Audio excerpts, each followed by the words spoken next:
उसने गंभीर स्वर में पूछा, तुमने क्या कहा? उसके सामने खड़े शिष्य ने सिर झुकाकर जवाब दिया, वो जो अभी कंपन पैदा हुई थी वो उसी रहस्यमय क्षेत्र से आई थी जहां यंग मास्टर आर्यन मौजूद है। रुद्रसेन का दिल तेजी से धड़कने लगा। वह ये नहीं समझ पा रहा था कि उसे खुश होना चाहिए या परेशान। खुशी इस बात की थी कि आर्यन अभी भी जीवित था, लेकिन परेशानी इस बात की थी कि इतनी तीव्र ऊर्जा को तो वो भी नहीं सह सकता था, तो आर्यन कैसे टिक पाएगा। काले कपड़ों में लिपटा बूढ़ा आदमी हल्के से मुस्कुराया और बोला, बूढ़े, इतने परेशान मत हो। ये सब हमारे स्वामी की योजना के अनुसार हो रहा है। क्या पता जब यंग मास्टर उस हिम क्षेत्र से बाहर आए तो कोई बड़ा चमत्कार हो।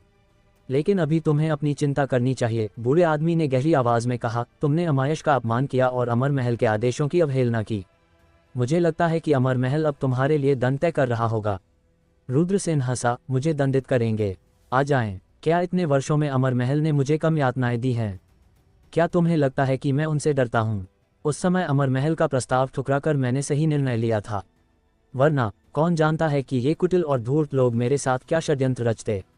वह अमर महल की सजाओं से भयभीत नहीं था, वह पहले ही बहुत कुछ झेल चुका था। काले कपड़ों में बूढ़े आदमी ने हल्की मुस्कान के साथ कहा, हाँ, लेकिन यह मत भूलो कि जो कुछ भी हम खाते और इस्तेमाल में लाते हैं वो सब चक्र महाविद्यालय की देन है। अगर हमें वहां से बाहर निकाल दिया गया तो हमारे पास रहने को भी जगह नहीं रहेगी और फिर यंग मास्टर की रक्षा कौन करेगा? क्या तुम्हें लगता है कि स्वर्ग सार कुल के लोग उन्हें इतनी आसानी से छोड़ देंगे? रुद्रसेन पल भर के लिए सोच में पड़ गया। उसके चेहरे पर परेशानी की लकीरें उभर आईं। उसने भौहें सिकुड़ी और गंभीरता से कहा, देखते हैं कौन मुझे बाहर निकालने की हिम्मत करता है। दूसरी ओर हिमक क्षेत्र में आर्यन को जोर से खांसी आई और उसके मुंह से पानी बाहर निकला। उसने गहरी सांस ली और धीरे धीरे होश में आया। उसकी आंखें खुली और वह चौंक कर खड़ा हो गया, मैं यहाँ कैसे आ गया? और वो कहाँ गई? थोड़ी देर पहले वो एक अजीब से स्वप्नलोक में था। वहाँ एक दिव्य परी उसे अपलक देख रही थी। आर्यन ने उसे कभी नहीं देखा था, लेकिन फिर भी उसे ऐसा महसूस हुआ जैसे वो उसे बहुत अच्छी तरह जानता हो। चारों ओर का घना अंधकार देखकर उसने गहरी सांस ली और बुदबुदाया, तो ये सिर्फ एक सपना था। तभी उसके दिमाग में पूर्वज रुद्रदेव की गंभीर आवाज गूंजी, ये सपना नहीं था। जब फॉर्मेशन टूटी तो उससे एक विशाल ऊर्जा की लहर बाहर निकली जिसने पूरे हिम क्षेत्र को हिला कर रख दिया था, और उसी ऊर्जा की मालिक तुम्हें बचाकर यहाँ लाई थी। आर्यन सन रह गया। उसने विस्मय से कहा, विशाल ऊर्जा? तो क्या सच में वह वही थी जिसे मैंने अपने सपने में देखा था? लेकिन वह कौन थी और उसने मुझे क्यों बचाया? आर्यन को ये सोचकर थोड़ा अजीब लग रहा था। उसे पक्का यकीन था कि उसने उस स्त्री को पहले कभी नहीं देखा, पर फिर भी उसकी छवि किसी गहरे रहस्य की तरह उसके मन में गूंज रही थी। उसने कुछ पल सोचने की कोशिश की, लेकिन फिर भी उसे कुछ समझ नहीं आया। फिर उसने हल्की हंसी के साथ सिर हिलाया, छोड़ो, दिमाग खराब करने से अच्छा है कि मैं देखूं इस जगह से मुझे क्या इनाम मिला है। उसने उत्सुकता से अपना सिस्टम स्पेस खोला, लेकिन ये क्या, यहाँ कुछ भी क्यों नहीं है? आर्यन की आंखें फटी की फटी रह गईं, क्योंकि वहाँ कुछ नहीं था। ये कैसे हो सकता है? आर्यन ने पूर्वज रुद्रदेव की ओर देखा, जो अचानक हंस पड़े और बोले, वो ब्लड लाइन तो ड्रैगन स्लेयर ने निगल ली, रही दूसरी चीज ही। आर्यन झुंझलाते हुए बोला, अरे ये क्या? स्पेस रिंग में इतने सारे आत्मा पत्थर पड़े हैं, उन्हें छोड़कर आप नई मिली चीज को ही क्यों खाना पसंद करते हैं? कम से कम मुझे देखने तो देते। पूर्वज रुद्रदेव ने मुस्कुराकर कहा, मैं आत्मा पत्थरों को खा खा कर ऊब चुका हूँ, अब कुछ नया चाहिए था। रुको, इतना गुस्सा मत करो, एक चीज और बची है, देख लो। आर्यन की आंखों में चमक आ गई। उसने कहा, आपने मेरे लिए कुछ छोड़ दिया है? ये तो अविश्वास की बात है। पूर्वज रुद्रदेव ने ठंडी सांस ली और बोले, मैं इसे खा ही नहीं सकता था, नहीं तो सोचो तुम्हारे लिए कौन छोड़ता। आर्यन ने मुंह बनाते हुए कहा, तभी तो मैं सोचूं आप इतने भगत आदमी कैसे बन गए। फिर उसकी नज़र एक छोटी सी चमकती हुई चीज पर गई, जो एक आंसू की बूंद जैसी थी। ये बिल्कुल वैसा नहीं था जैसा नाइट फिंच का फिंच अश्रु, ये और भी छोटा था और इससे कोई विशेष शक्ति भी नहीं निकल रही थी। क्या ये दर्राई दैत्य के मरने से मिला है? पूर्वज रुद्रदेव ने अजीब तरीके से मुस्कुराकर कहा, मुझे नहीं पता, मैंने इसे तुम्हारी स्पेस रिंग में देखा था। मैंने इसे खाने की खूब कोशिश की, लेकिन मैं इसे निगल ही नहीं सका। ये कुछ अजीब सा है। उन्होंने सच में उस चीज को कई बार निगलने की कोशिश की थी, पर वो ऐसा नहीं कर सके। अगर ये खाने लायक होता तो वो कब का इसे हजम कर चुके होते। आर्यन पूर्वज रुद्रदेव के स्वभाव को अच्छी तरह से जानता था। फिर उसने जल्दी से अपने सिस्टम में उसकी जांच की। वस्तु, एम्प्रेस अश्रु, स्तर, गुण, वर्णन, हर चीज पर प्रश्न चिन्ह लगा था। ना तो कोई शक्ति प्रदर्शित हो रही थी और ना ही कोई विवरण। आर्यन के माथे पर शिकन पड़ गई। उसने सोचा, आखिर यह चीज है क्या? इसके बारे में कोई जानकारी क्यों नहीं है? पहले अगर कोई वस्तु अज्ञात होती तो कम से कम उसके बारे में कोई जानकारी मिलती, लेकिन यहाँ तो केवल नाम था, एम्प्रेस अश्रु। आर्यन ने धीरे से बुदबुदाया, क्या इसकी श्रेणी इतनी उच्च है कि सिस्टम भी इसका पता नहीं लगा पा रहा है? पूर्वज रुद्रदेव ने उपेक्षा भरे स्वर में कहा, मैं डॉक वर्ल्ड से आया हूँ, मैंने इससे भी शक्तिशाली चीजें देखी हैं, लेकिन इस अश्रु का कोई मूल्य नहीं, मुझे लगता है ये सिर्फ एक कचरा है।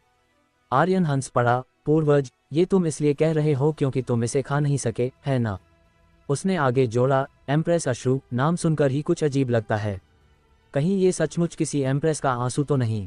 लेकिन फिर अचानक उसका ध्यान अपने सपने में आई उस रहस्यमयी स्त्री की ओर गया, कहीं ये उसी स्त्री का आंसू तो नहीं? आर्यन ने एक गहरी सांस ली। छोड़ो, ज्यादा सोचना बेकार है। अब जब हिमनगरी की फॉर्मेशन टूट चुकी थी तो आर्यन ने भीतर जाकर खोजबीन करने का मन बना लिया। थोड़ी देर आराम करने के बाद वो सीधे हिमनगरी की ओर बढ़ गया।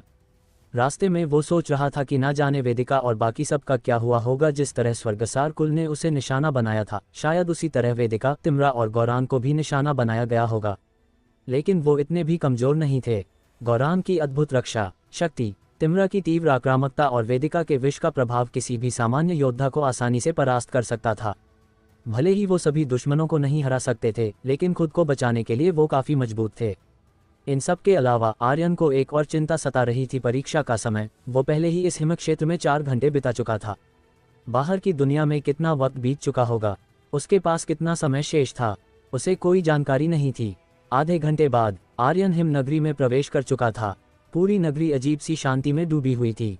ना कोई हलचल थी, ना कोई जीव। यह एक निर्जीव नगरी की तरह लगती थी और उसकी यह शांति एक अजीब सिहरन पैदा कर रही थी। मैं पहले ही प्रवेश कर चुका हूँ, फिर अब तक चौथा मिशन क्यों शुरू नहीं हुआ? आर्यन संकरी गलियों में चलते हुए चारों ओर नजर डालने लगा। नगरी की इमारतें मध्यकालीन पश्चिमी शैली की थीं। गलियों के दोनों ओर सराय, दुकानें और विभिन्न भवन थे। लेकिन एक अजीब बात यह थी कि सभी दुकानों में सामान व्यवस्थित रूप से सजे हुए थे, जैसे किसी ने उन्हें छेड़ा तक ना हो।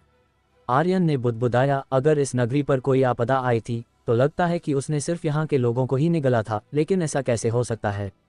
आधा घंटा और बीत गया। अब आर्यन नगरी के सबसे ऊंचे स्थान पर पहुंच चुका था, जहां नगरी का विशाल महल स्थित था। ये महल भव्य था और उसमें एक अद्वितीय प्रभुत्व का आभास था।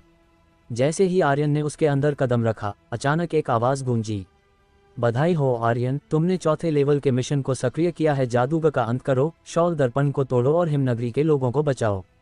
मिशन स्तर एस, समय सीमा 2 घंटे, पुरस्कार 10 लाख एक्सपी पॉइंट्स, 10,000 अमर ऊर्जा पॉइंट्स और दिव्य स्वॉर्ड का दिल।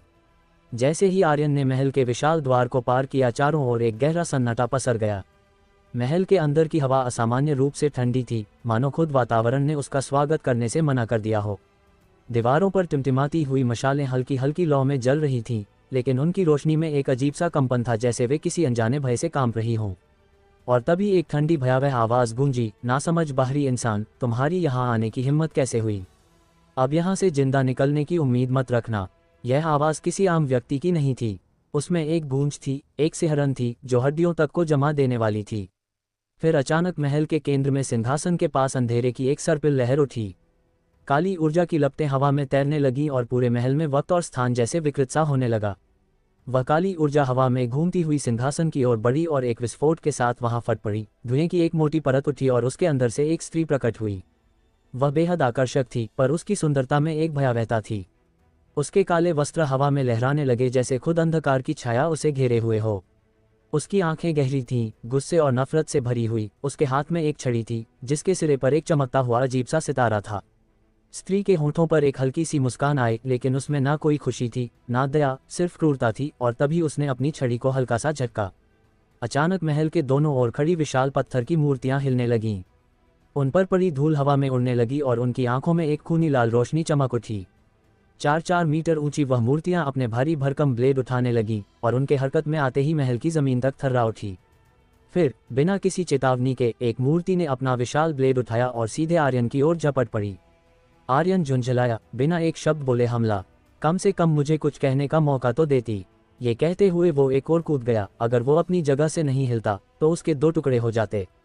उस पत्थर की मूर्ति का हमला इतना खतरनाक था कि जमीन पर लगने से एक विशाल गड्ढा हो गया। आर्यन की भौहें सिकुड़ गईं।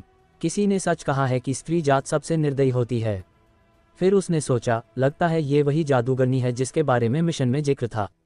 लेकिन इसे मारने से पहले मुझे इन पथरीली मूर्तियों से निपटना होगा।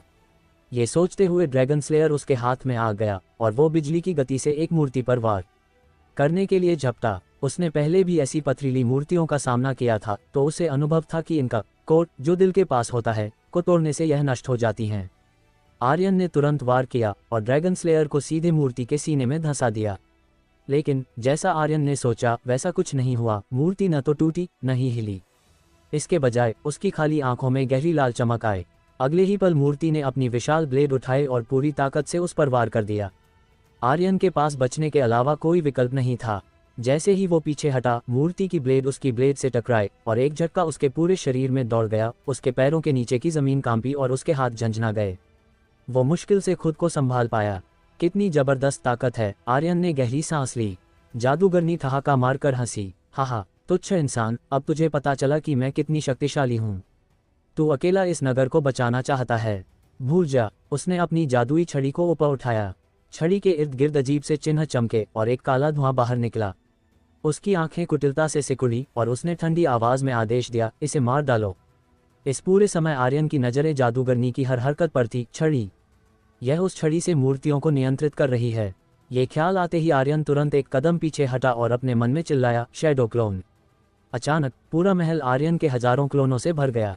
तू मुझे मारना चाहती है, ये इतना भी आसान नहीं है। पूरा महल आर्यन की ठंडी हंसी से गूंज उठा। इसके तुरंत बाद कुछ क्लोन उन विशाल मूर्तियों पर टूट पड़े, जबकि अन्य जादूगरनी की ओर दौड़े। जादूगरनी की आंखें नफरत से भर गईं। उसने बिना हड़बड़ाए अपनी छड़ी को उठाया और मंत्र पढ़ना शुरू किया, नर्क की आत्माओं मेरी पुकार सुनो, इन तुच्छ जीवों को खत्म कर दो। जादूगरनी की छड़ी से एक काली रोशनी निकली और जहां भी वो काली रोशनी पहुंची वहां आर्यन के क्लोन एक झटके में खत्म हो गए। एक पल में पूरा कक्ष खाली हो गया। आर्यन का शरीर भी हवा में उछल गया और वो जमीन पर गिरते ही खून थूकने लगा। ससाले, ये कैसी शक्ति है? उसने दर्द में कराहते हुए कहा। इस तरह मैं कभी इसके पास नहीं पहुंच पाऊंगा। आखिर क्या होने वाला है? आर्यन की इस दिलचस्प कहानी का अगला पड़ाव जानने के लिए बने रहें हमारी कहानी स्पिरिट वर्ल्ड के साथ सिर्फ हमारे चैनल रोज बस पर। धन्यवाद।